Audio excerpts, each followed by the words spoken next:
한번 따라해 보겠습니다. 넷째 나라는 강하기가 철 같으리니. 오늘 넷째 나라가 어디일 것 같으세요? 로마 이야기합니다. 벌써 신구약 중간사 13번째 시간 시작해 보도록 하겠습니다. 이야, 다 휴가는 안 갔을 거 아니에요.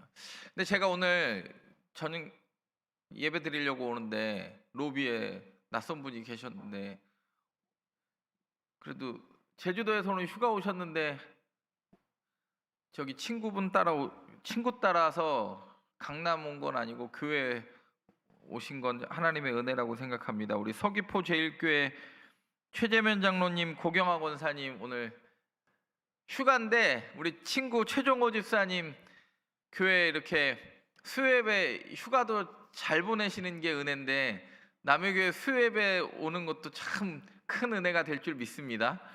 네. 그리고 우리 연동교회 우리 박종서 장로님도 오늘 예배 참석하셨는데 감사드립니다. 네. 제가 오늘 아까 서귀포 제1교회 아까 그 장로님 만나니까 저도 어디 가서 휴가 때 수예배를 꼭 가야겠다 이런 생각이 들더라고요.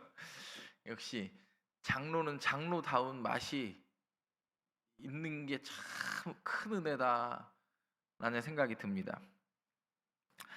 오늘 화면 바꿔주시고, 오늘 다니엘 2장 36절부터 45절 말씀 가지고 넷째 나라는 강하기가 철 같으리니, 오늘 본문 그대로의 말씀 가지고 이야기하도록 하겠습니다. 지난 시간 복습 하는데 지난 시간 다 잊어버렸어요? 기억나요? 아니, 잊어버리면 어떡해. 지난 시간을 복습을 하며 하스모니안 계보 이야기하는데 여러분 기억나시죠? 안 나도 괜찮아요. 그리고 오늘 처음 들으신 분들도 괜찮아요. 이거 왜 이래? 오늘 잠깐만요. 네. 오늘 보시면 아리스토블루스 1세라는 사람이 갈릴리를 예수님 전에 정복하면서 강제 이주를 시켰다 그랬어요. 그게 1년 다스리면서 제일 먼저 한 게 아리스토블루스 1세는 갈릴리 정복이에요. 근데 그 동생 알렉산더 얀네우스가 뭘 하냐면 솔로몬 당시의 영토까지를 회복했다고 말씀드렸습니다.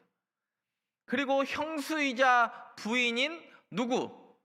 알렉산드라 살로메라는 여자가 처음에는 아리스토블루스 1세랑 결혼했다가 동생이랑 결혼하는 그런 일이 발생을 하는데, 요게 이 사람이 갈릴리 정복 기억나시죠? 이 사람이 최대 영토 확장이에요. 근데 이 알렉산더 얀네우스가 뭘 했냐면 바리스파를 학살을 해서 십자가에도 매달고 6,000명을 학살하는 만행을 저질러요. 그때 죽으면서 뭐라고 그래요? 자기 부인한테 바리새파랑 사이좋게 지내라 그러고 죽어. 그리고 알렉산드라 살로메가 두 아들을 낳는데, 이 알렉산드라 살로메는 이미 자기 첫 남편과 두 번째 남편이 다 형제였고 그 엄청난 갈등을 봤으니까 이 알렉산드라 살로메가 두 아들을 낳는데, 첫 번째 아들은 유약한데 무슨 권한을 준다고 그랬어요? 그렇죠, 대제사장 권한을 준다고 그랬어요.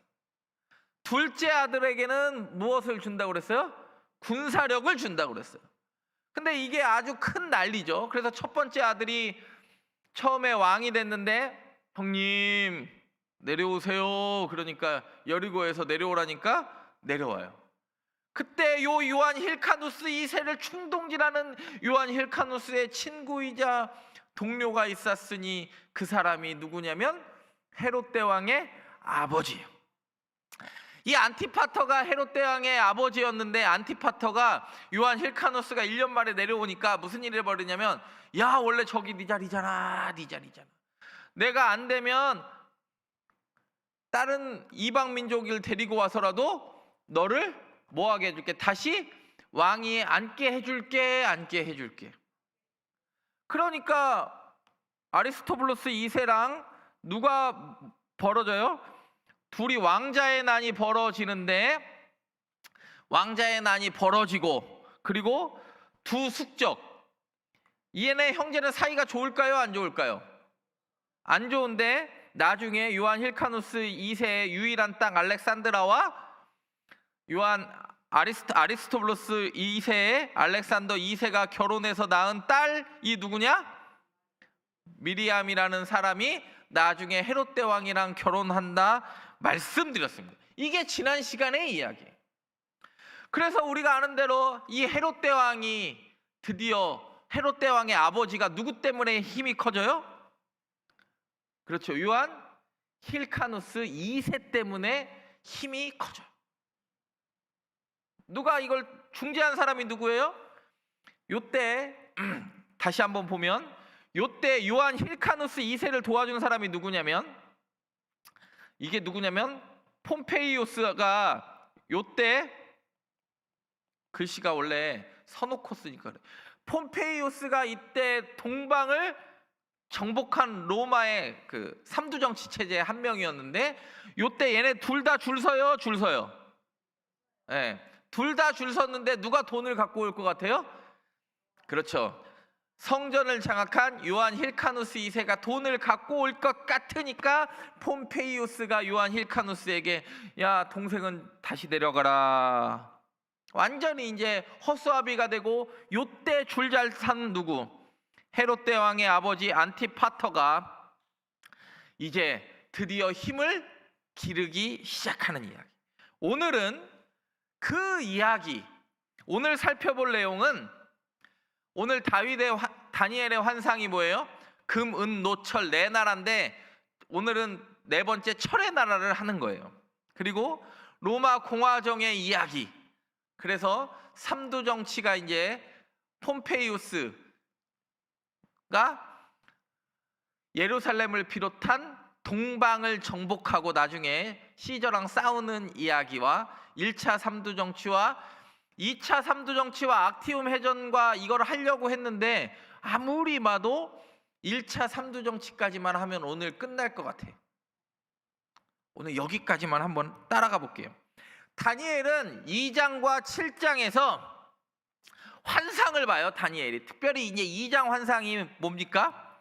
금은동 철이에요. 예전에는 금은동 철이라고 했고 지금 성경은 금은 노 철이라고 해요. 금 대가리는 누구 대가리? 바벨론. 그리고 왜냐하면 여러분 생각을 해보세요.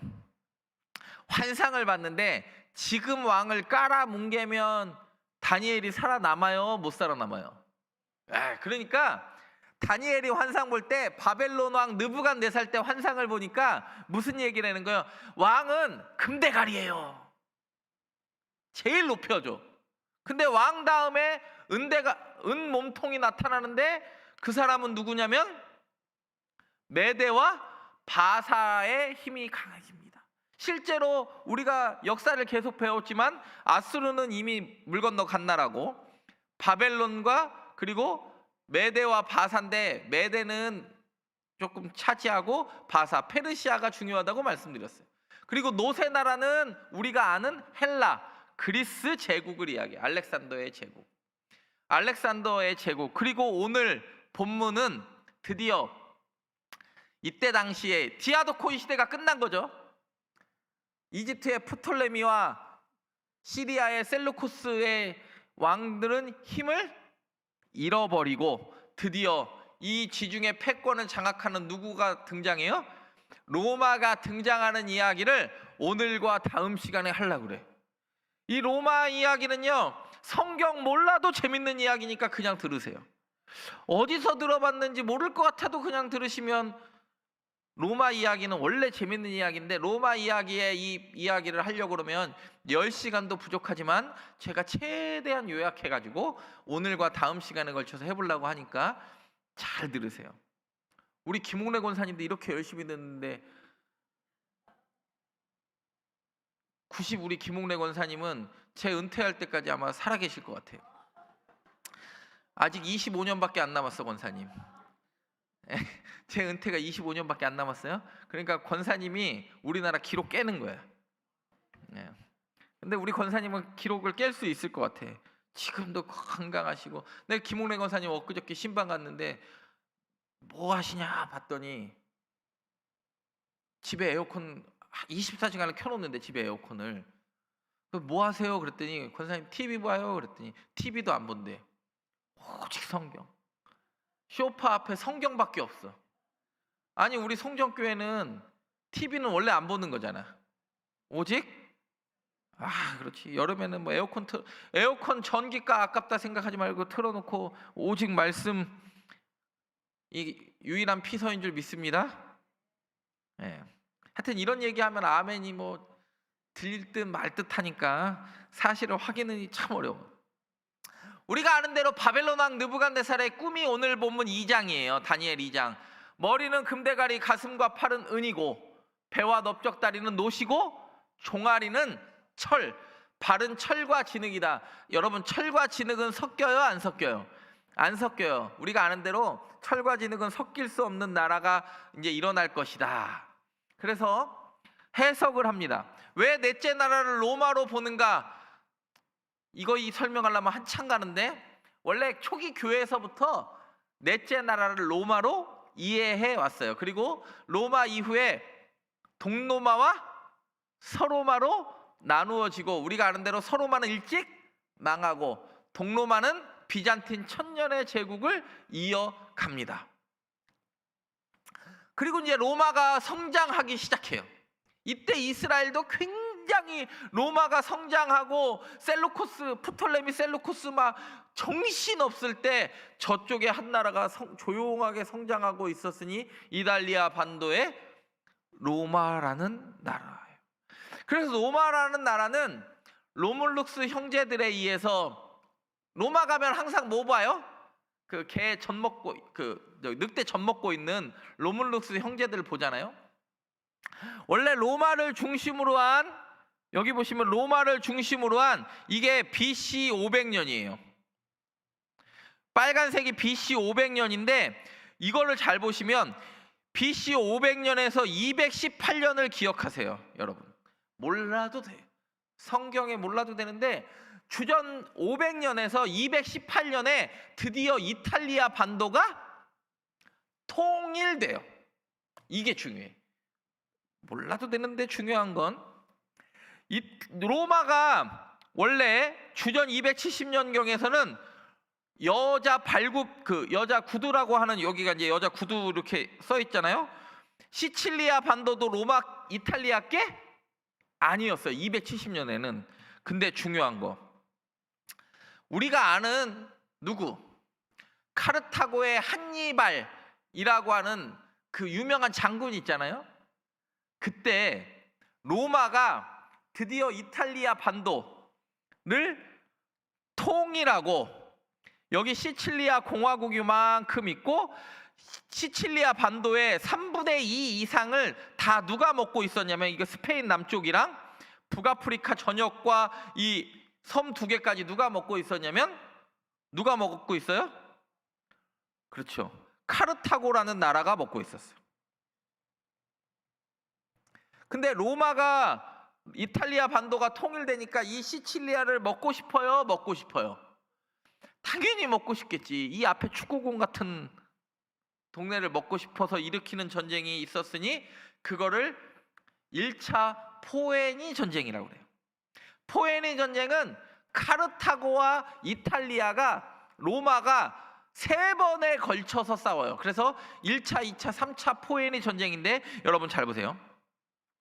원래 북아프리카와 이 해상무역을 장악했던 건 페니키아의 후손이었던 카르타고를 중심으로 한 이 지금 이탈리아의 섬과 스페인, 이베리아 반도 남쪽 스페인까지 먹었던 카르타고가 누가 봐도 힘이 세 보여요. 그리고 한니발의 아버지가 유명한 장군이었어요. 한니발의 아버지도 원래. 한니발의 아버지도 유명한 장군이었는데 자꾸 로마가 확장되니까 어디에서 전쟁을 일으키냐면, 여기 발굽 앞에 있는 시칠리아 섬에서 전쟁을 일으켜요. 이 시칠리아 섬, 아까 요만큼은 로마 땅이고 요만큼은 시칠리아 공화국 땅이고 이 전체는 다 누구 땅이었어요? 카르타고 땅이었어요. 이 카르타고 땅에서 전쟁이 나는데 우리가 아는 대로 1차 포에니 전쟁에서 도무지 이기지 못할 누구? 로마가 이 시칠리아 공화국 전체를, 시칠리아 섬 전체를 먹고 여기 섬까지 먹어버려요. 1차 포에니 전쟁 후에 원래 여기도 못 먹었잖아요. 여기를 먹고 여기도 아까 누구 땅이었어요? 이 섬 큰 거 섬 두 개도 카르타고의 섬이었는데 1차 포에니 전쟁하니까 이게 1차 포에니 전쟁은 누가 한 거냐면 그 유명한 한니발 장군의 아버지가 진 거예요. 그러면 아버지의 원수를 누가 갚아야 돼? 아들이 갚아야 되는데 이때 아들이 갚으려고 했던 사람이 그 유명한 로마의 카르타고의 한니발 장군이 섬이랑 싸워서는 안 되겠구나. 그래서 원래 정복했던 스페인으로 해가지고 이 알프스 산맥을 넘어서 코끼리 부대를 침공한 사람이 누구냐면 2차 포에니 전쟁의 주역이었던 카르타고의 한니발이에요. 어렵죠? 그냥 들으세요. 몰라도 상관은 없는데 그냥 포에니 전쟁이 이렇게 일어나는구나. 그래서 포에니 전쟁에서 중요한 건 아버지가 1차 포에니 전쟁에서 시칠리아 섬과 그 위에 두 개 섬을 다 빼앗겼으니까 어디를 선택한다고요? 스페인으로 해가지고 지금의 프랑스로 해가지고 알프스 산맥을 코끼리 부대 타고 넘어가는 사람이 한니발 장군인데 누가 봐도 누가 이기는 거예요?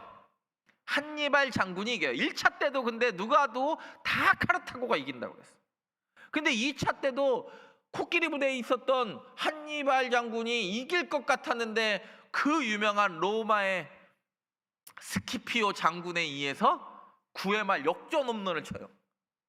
처음에 완전히 이탈리아 반도까지 한니발 장군이 다 먹을 뻔했는데 이 한니발 장군이 스키피오 장군한테 막혀가지고 2차도 져요. 그러면 3차도 안 봐도 비디오예요? 안 봐도 비디오예요. 그렇죠. 그래서 지중해 패권을 원래 카르타고가 잡고 있다가 로마에게로 넘어가는 전투의 그 가장 유명한 전쟁 이름이 포에니 전쟁이라고 하는데 1차, 2차, 3차 하면서 여기에서 이 알프스 산맥을 넘어가서 이렇게 치려고 했는데 누가 막는다고요? 로마의 스키피오가 이거를 마지막에 막아요. 그래서 우리가 아는 대로 카르타고의 힘은 급격히 쇠락해 가고 누가 이 동네의 패권을 잡느냐? 드디어 로마가. 벌써 아까랑은 지도가 확실히 다르죠? 옛날에는 처음에는 여기만 먹었다가 1차 포에니 전쟁할 때는 이렇게 먹었다가 드디어 2차, 3차 전쟁을 하면서 이베리아 반도였던 지금의 스페인과 포르투갈 그리고 북아프리카 카르타고까지 다 점령을 하는 게 누구예요? 로마고 그때 함께 정복했던 땅이 그리스와 터키의 서부까지 로마가 확장을 합니다. 많이 커졌어요? 많이 커졌어요. 근데 아직도 주전 130년이니까 로마가 이렇게 커졌어도 아직 셀루코스와 프톨레미는 살아있어요? 살아있어? 살아있어. 지금 이제 그 주변 이야기를 하는 거예요. 원래 2차 전쟁할 때 이렇게밖에 원래 요만큼 1차 때 먹었다가 1차 하기 전에는 로마가 요만큼만 있다가 포에니 1차 전쟁하고 요거 다 먹고 그리고 2차 전쟁할 땐 이렇게 넓은 땅을 가지고 있었던 카르타고가 이 땅을 다 누구한테 빼앗겨요? 로마한테 빼앗겨요. 그래서 로마가 지중해의 점점 반 이상을 먹습니다. 그래서 포에니 전쟁하고 드디어 아까 좀 전에 봤지만 그리스와 터키의 서부의 일부분까지 지금 소아시아까지 누가 다 먹었어요. 로마가 다 먹었어요. 근데 로마가 다 먹으면서 떠오르는 사람이 한 명 있었으니 그 사람이 누구냐면 폼페이우스. 폼페이우스가 어떤 사람이냐 하면 1차 삼두 정치의 가장, 로마는 2번의 삼두 정치를 해요. 대가리가 몇 개라는 소리예요? 3개라는 소리. 이러면 나라가 보통 산으로 가요? 절로 가요? 절이나 산이나 뭐 그게 그거지. 율리우스 시저 카이사르라고 하는 사람과 폼페이우스라고 하는 사람과 크라수스라는 사람이 로마 공화정에 대항해서 3명의 거두가 등장을 합니다. 그때 우리가 아는 대로 좀 이따가 설명하겠지만 이 크라수스는 부자인데 금방 죽어요. 파르티아 원정하다가 죽어요. 근데 이 카이사르의 딸과 폼페이우스가 결혼을 해요. 이거 잘하시네. 로마인 이야기를 좀 읽어보셨나 보네. 결혼을 하는데 이게 왜 깨지냐? 딸이 갑자기 원인 모를 병으로 죽어요. 그래서 이 둘의 동맹이 깨지고 둘이 어디에서 맞붙냐? 그리스에서 맞붙고 우리가 아는 대로 폼페이우스는 또 죽고, 누가 드디어 로마를 패권하는 유일한 독재자가 됩니까? 가이사르. 시저라고도 불리는, 최초의 시저라고도 불리는 카이사르가 이제 합니다. 로마가 이렇게 점점 영토를 확장하니까 삼두 정치에서 제일 먼저 아까 뭐라 그랬어요? 카이사르, 폼페이우스, 크라수스. 얘네들이 3명이 가만히 있었으면 좋았을 텐데 이 크라수스라는 사람이 로마에 있다가 자기는 그때 당시에 최고의 부자였는데 전쟁에 공은 세운 게 없어. 그러면 전쟁을 해보지 않았으면 돈 가지고 가만히 있었으면 좋았을 텐데 자기의 재력을 가지고 동방 원정을 떠나서 이 동네에 크고 있던 나라 누구? 파르티아를 내가 정복하겠습니다. 그래. 근데 돈만 갖고 있던 부잣집 도련님이 갑자기 칼 들면 이겨요, 져요? 그래서 크라수스가 그 동방의 최고의 부자라고 불렸던 그 사람이 맛이 한 방에 간다. 좀 이따 설명할게요. 그리고 이 동방을 차지하러 간 사람이 누구냐?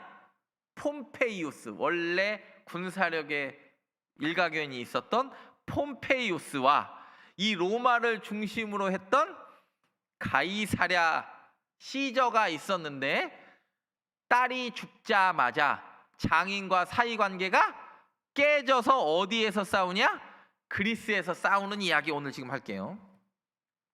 원래 로마는 우리가 아는 대로 원로원 체제로 구성되어 있었어요. 근데 원로원 체제는 집단 체제예요, 집단 체제예요? 120명 정도가 다스리는, 우리로 말하면 국회의원이 다스리는 총리 제도를 표방하잖아요. 그러니까 한 사람의 독재를 허용해요, 못해요? 그렇죠. 독재관도 6개월, 집정관도 1년을 딱 두고 누구의 강력한 힘의 균형을 원하지 않아서 생기는 게 삼두정치예요. 누구 꼴 보기 싫어가지고? 노마? 원로원 꼴 보기 싫어가지고. 그래서 이 지도를 보면 1, 2, 3차 포에니 전쟁하면서 로마의 지도가 넓어졌어요, 넓어졌어요?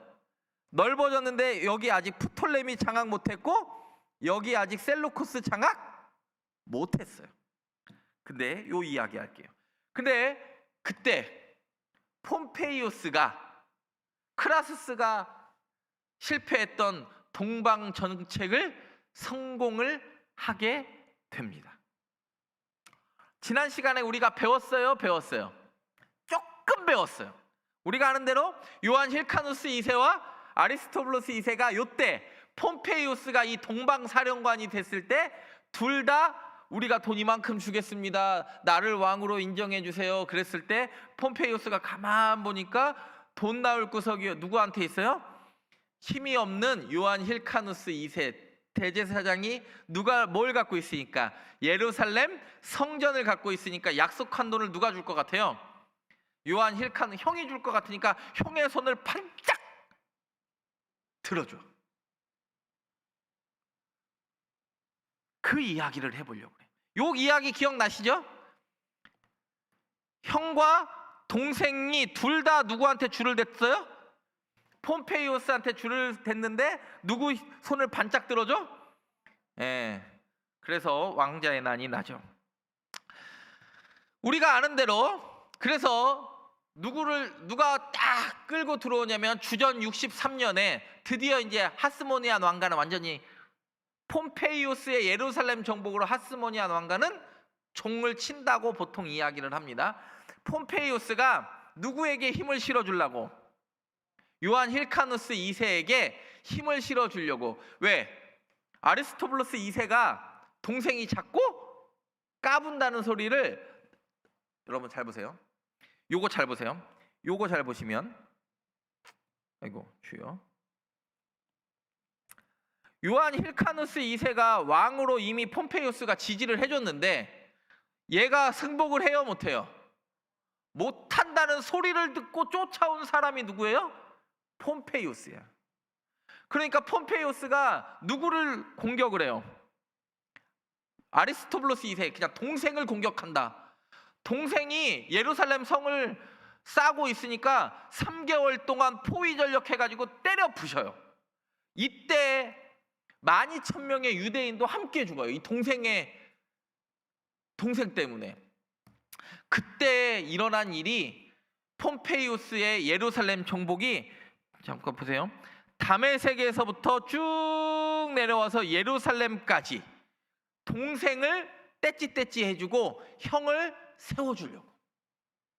근데 폼페이오스가 넘지 말아야 할 선을 넘는데 유대인의 가장 큰 약점이자 강점인 예루살렘 성전을 어디서 돈 나와야 돼?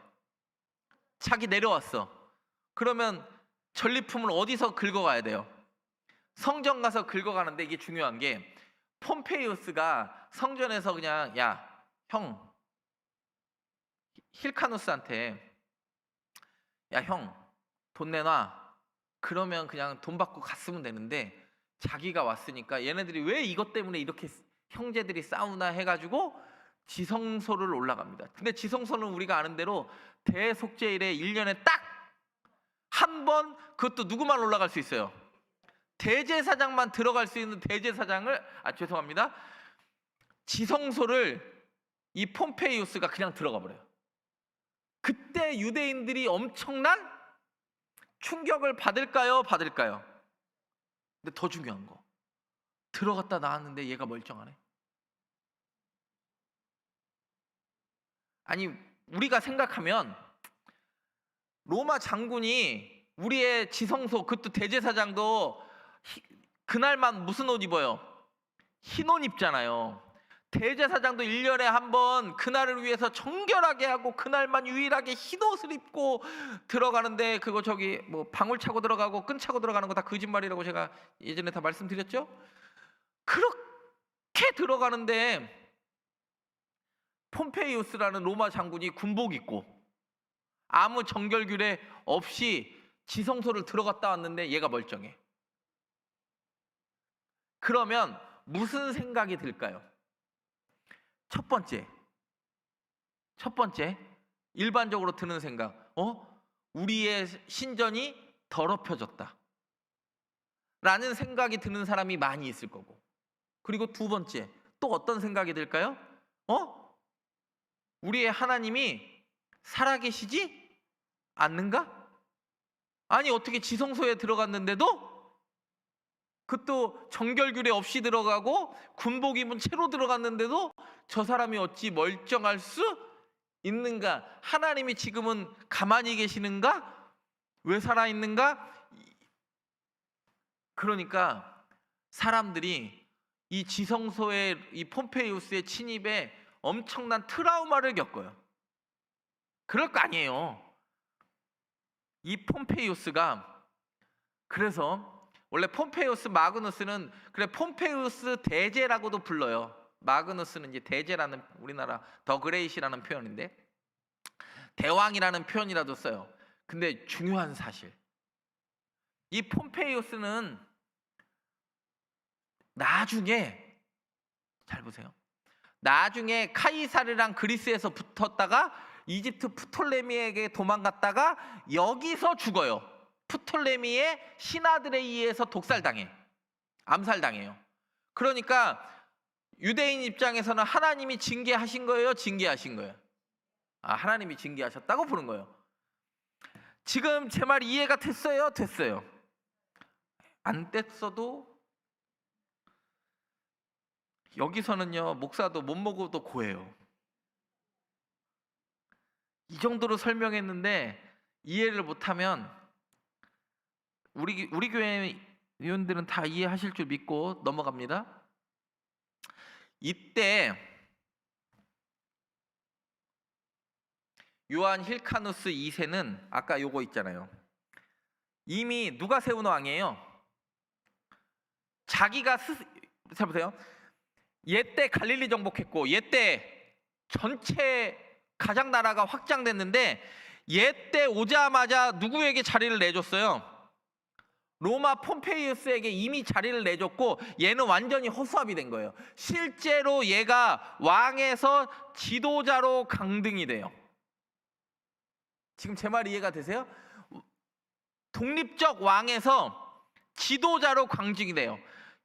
헬라어로는 에트나르크라고 하는 민족의 지도자로 강등이 되고 이 민족의 지도자 밑에 있는 게 분봉왕이야. 이거 나중에 설명할게요.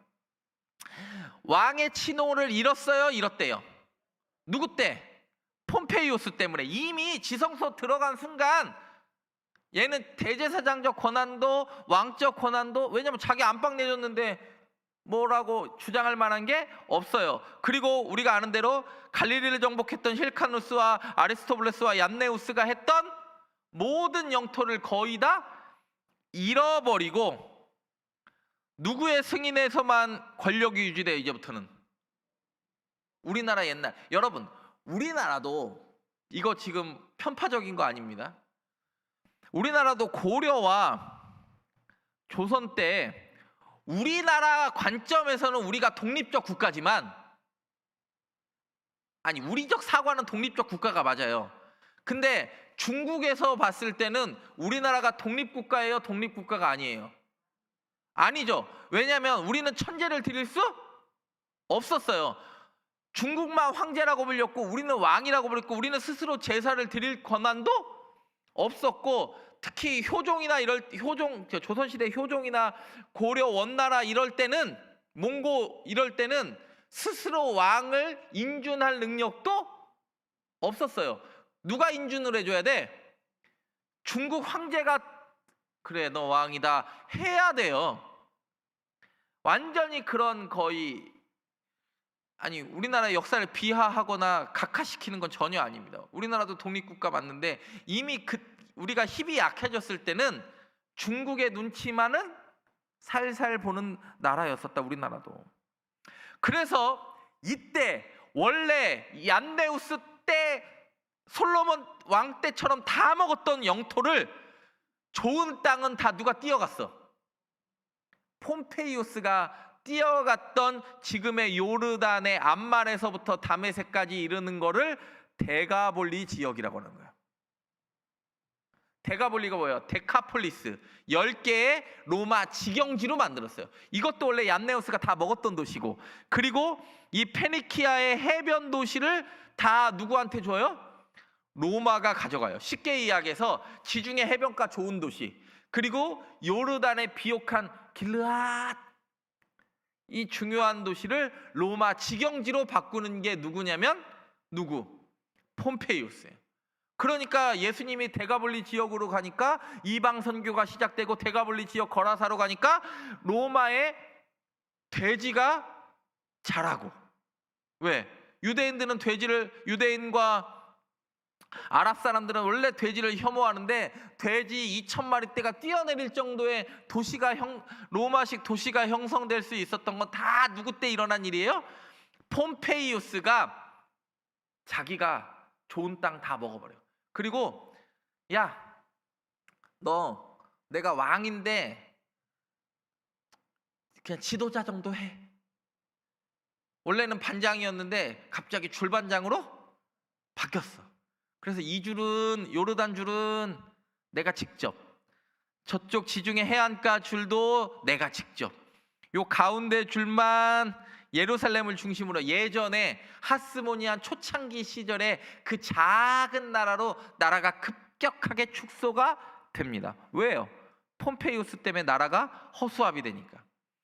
나라가 허수아비 되고 지성소가 더럽혀졌다고 생각을 하니까 사람들이 누구를 가장 기다릴까?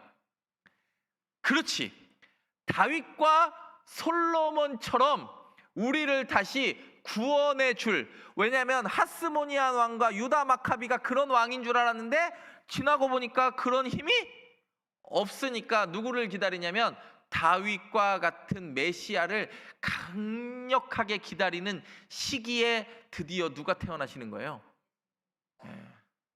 그 60년 뒤에 예수님이 태어나시는 거예요. 너무 침략이 심하고 지성소, 여러분 처음 안티오쿠스 4세 때 3세와 4세 때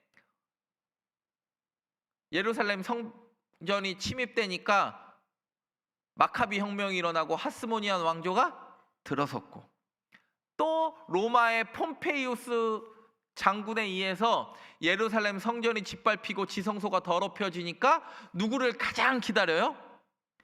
민족이 어두운 시기에 누구를 가장 기다리냐면 메시아를 가장 기다려요. 메시아 고대 사상이 뭐 이사야에도 등장을 하긴 하지만 메시아 고대 사상이 완전 극도로 다다를 때는 이 로마 시대예요. 왜?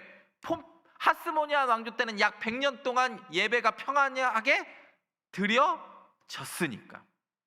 그래서 이야기하겠습니다. 폼페이우스가 침략하니까 독립 하스모니안 왕의 칭호였다가 에트나르크 지도자로 내려가고 63년에 폼페이우스의 로마 침략에 의해서. 그래서 하스모니안 왕조를 주전 167년부터 63년까지로 보는 거예요. 누가 쳐들어왔으니까 63년에 폼페이우스가. 그래서 우리가 얀네우스가 다윗과 솔로몬 때 최대 영토를 회복했다가 다시 해안 도시 로마한테 띄워주고, 데가볼리 지금 요르단 띄워주고, 영토가 쪼그라들고, 전쟁할 능력이 있어요 없어요? 누가 도장 찍어줘야 돼? 그렇죠. 정치적 독립을 이런 자리에서 사람들은 무슨 왕을 기대해요? 참된 왕을 기대하기 시작합니다. 그때 로마에서는 무슨 일이 있었는가? 삼두 정치가 일어나요. 1차 삼두 정치가 우리가 아는 대로 폼페이우스, 율리우스 카이사르 시저라고 불리는, 그 다음에 크라수스가 제일 먼저 죽고, 서방은 율리우스 카이사르, 동방은 폼페이우스가 정복을 하는데, 보시면 우리가 아는 대로 동맹이 왜 붕괴돼요? 누가 죽으니까. 카이사르의 딸이자 폼페이우스의 부인이었던 이 딸이 죽자마자 둘이 한판 어디서 붙냐면, 보세요, 한판 어디서 붙냐면 요 그리스에서 붙어. 이해가 되시죠? 여기는 율리우스 누가 붙어? 율리우스 카이사르가 지금의 프랑스, 독일, 스페인, 로마를 정복하고 있었고, 로마 지경지는 누가 정복을 하고 있어요? 동방의 맹주 폼페이우스가 정복하고 있으니까 이 가운데 지금의 어디에서 붙냐면 그리스에서 한판 붙습니다. 그리고 요때 일어났던 일 중에 하나가 루비콘 강을 건너면서 율리우스 카이사르가 뭐라 그래요? 주사위는 던져졌다라는 말을 여기서 하게 돼요. 왜냐하면 수도 로마로 들어올 때 이쪽에서 들어오거나 이쪽에서 들어오거나 로마로 들어올 때는 다 무장을 해제해야 돼요. 그게 원로원의 법칙이었어요. 근데 자기가 살려고 무장을 해제 않고 루비콘 강을 건너는 사람이 누구냐면 그때 카이사리예요. 그때 했다고 사실 이것은 논쟁의 여지가 많아요. 카이사리가 안 했다는 말도 많아요. 주사위는 던져졌다. 우리는 이제 루비콘 강을 건넌다. 근데 사실 이 말을 카이사르, 요즘 학자들은 대부분 카이사르가 하지 않았을 거라고 봐요. 근데 중요한 거, 여기에서 그래가지고 주사위는 던져졌다 이렇게 하면서 율리우스 카이사르가 완전 이탈리아 반도까지 다 먹으니까 폼페이우스도 가만히 못 있지. 그래서 지금의 여기 이제 여기로 확대하면 이렇게 되는데, 파르살루스라는 그리스 중역에서 여기에서 폼페이우스 오고 여기에서 죄송합니다. 여기서 카이사르 오고 여기서 폼페이우스가 와가지고 전쟁을 합니다. 이거 이해되셨죠? 그리고 우리가 아는 대로 아테네 브루투스 노마죠. 나중에 이제 카이사르 배신하는 사람이 누구예요? 브루투스가 배신하죠. 그래서 유명한 또 말을 하잖아. 브루투스 노마죠. 주사위는 던져졌다. 브루투스 노마죠. 왔노라 보았노, 우리가 뭐 왔노라 보았노라 이겼노라, 이 말을 다 누가 해요? 카이사르가 하는 말이에요. 근데 이게 너무 뭐 유명한 명언, 뭐 전쟁의 명언처럼 됐어요. 그리고 나서 중요한 사실은 하나는, 요때 이 전쟁에서 폼페이우스가 져가지고 어디로 도망가요? 폼페이우스가 져가지고 어디로 도망가냐면 이집트의 알렉산드리아로 도망가. 그러면 카이사르도 알렉산드리아로 와요, 안 와요? 아니, 폼페이우스가 얘네가 일로 도망가니까 얘도 일로 오잖아. 그때 여기는 프톨레미 왕조가 있고, 이때 프톨레미 왕조의 여왕 중에 한 명이었던 사람이 누구냐면 파스칼이 클레오파트라의 코가 1인치만 낮아졌어도 세계의 역사가 바뀌었을 거라고 하는 클레오파트라 7세 안토니우스의 연인이었자 카이사르의 연인이 되는 이 클레오파트라가 중앙 정계로 진출을 합니다. 지금부터 설명을 할게요. 폼페이우스가 갑자기 프톨레미가 로마가 점점 확장되니까 우리나라도 언제 망할지 모르는 이집트 왕조가 프톨레마이오스 12세가 있었어요. 근데 누나가 누구냐? 클레오파트라 7세예요. 지금 남동생과 누나도 얘네들이 교통정리가 안 된 상황에서 누구까지 전쟁해줘서 내려왔어? 그리스에서. 폼페이우스까지 내려오니까 이집트에서는 당연히 로마랑 전쟁을 할 수밖에 없게 되니까 이 프톨레미의 신하들이 누구를 먼저 죽여요? 폼페이우스를 죽여. 근데 폼페이우스를 죽였는데도 카이사르가 안 와야 되잖아. 지금 제 말 이해가 되세요? 잘 보세요. 폼페이우스가 져가지고 이집트의 알렉산드리아로 내려왔어. 그러면 카이사르도 폼페이우스 잡겠다고 이집트의 알렉산드리아로 와. 이 소문을 듣고 프톨레미 왕조의 신하들이 누구를 죽여요? 폼페이우스를 죽여. 그러면 오던 카이사르가 다시 돌아가야 프톨레미 왕조가 간신히 유지될 텐데, 카이사르도 폼페이우스 죽은 거랑 상관없이 누구를 먹고 싶어요? 이집트를 먹고 싶어. 그래서 카이사르가 이집트를 쳐들어오는데, 우리가 아는 대로 원래 왕은 프톨레마이오스 12세였어요. 근데 이 클레오파트라 7세 누나가 누구랑 손을 잡아요? 카이사르랑 손도 잡고, 1차 때는 1차 삼두 정치 때는 카이사르랑 손 잡고 2차 삼두 정치 때는 안토니우스랑 손을 잡습니다. 그러니까 이 동네가 완전히 개판 5분 전 돼요. 그래서 요때 스물스물 기어 나오는 사람이 누구냐? 헤롯 대왕의 아버지 누구? 안티파터가 가만 보니까, 여러분 잘 보세요. 프톨레미는 누구를 지금 막아야 돼? 카이사르를 막아야 돼. 근데 이미 로마는 힘이 강해가지고 프톨레미도 로마를 제재할 힘이 없어요. 그때 카이사르 편에서 프톨레미를 제어하고 클레오파트라 7세와 손을 잡는 사람이 누굴까? 줄타기 잘하는 선수 안티파터가 이때 손을 잡고, 그리고 이 카이사르가 그리스에서 전쟁해가지고 폼페이오스가 이렇게 내려가니까 이 알렉산드리아에서 전쟁을 하고, 요때 분리할 때 누가 도와준다고요? 여기서 힘이 있었던 안티파터가 내려와서 누굴 도와줘요? 로마에서 출발한 가이사랴를 도와주고, 이 가이사랴가 그 율리우스 시저가 어디까지 올라가냐면 성경에 나오는 본도, 그리고 세계사에서는 폰투스라고 불리는 지금의 흑해 남방을 정복하며 쭉 올라가요. 그러면 이 길 누가 내주는 거야? 이 길 원래 여기는 다 누구 땅이었어요? 아까 좀 전까지 알렉산드리아에서 폼페이오스가 죽기까지 이 동네 다 누구 땅이었어? 로마의 폼페이오스 땅이었는데 이 길을 한 번에 내주는 사람이 누구냐? 길 안내해주는 사람이 누굴까요? 헤롯 대왕의 아버지였던 안티파터가 이 길을 내줘요. 그리고 폰투스를 황제가 정복을 하면서 왔노라 보았노라 이겼노라 하는 이야기는 여기서 하는 거야. 아까 루비콘 강 건너면서 율리우스 시저가 서쪽을 완전히 정복하고, 그리고 나중에 이제 브루투스 노마저 하는 그 브루투스 만나는 그 이야기. 그러면서 누가 힘이 점점 커질까요?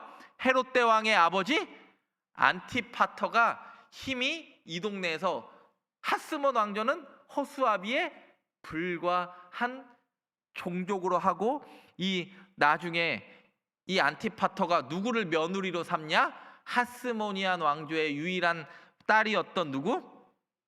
미리암을 후계자로 삼는데, 헤롯 대왕이 봤을 때는 얘가 왕족이니까 불안하니까 얘도 죽이고 미리암에서 낳은 아들 둘도 죽이는 사람이 누구예요? 헤롯 대왕. 어렵죠? 네. 카이사르가 나중에 암살당합니다. 누구한테 암살당해요? 브루투스한테. 그래서 브루투스가 배설하니까 브루투스 너마저 하고 죽어요. 오늘 성경 다시 한번 보면 넷째 나라는 강하기가 철 같고 이 모든 나라를 쳐서 멸망시키고 영원히 서는 나라는 하나님의 나라인 줄 믿습니다. 여러분, 세상이 아무리 강해도 하나님이 붙드시는 나라가 승리하는 줄 믿습니다. 포에니 1, 2, 3차 전쟁할 때 누가 봐도 카르타고가 이기는 전쟁이었어요. 힘도 카르타고가 훨씬 셌는데 하나님이 또 로마를 성장시키려다 보니 또 그렇게 커지고, 여러분 이 모든 전쟁을 통하여 우리는 변방에 밀려난 역사 같지만 하나님이 또 붙드시니까 우리만, 하나님이 세운 우리 교회와 이 나라와 이 민족만 온전히 세워지게 되는 줄 믿습니다. 기도하겠습니다. 하나님 감사합니다. 넷째 나라가 강하기 철 같지만 세상이 우리를 바라보는 것이 철과 같은 시선이지만 여전히 흔들리지 않고 하나님의 나라 백성답게 이 땅을 살아가게 하여 주옵소서. 예수님의 이름으로 기도드립니다. 아멘.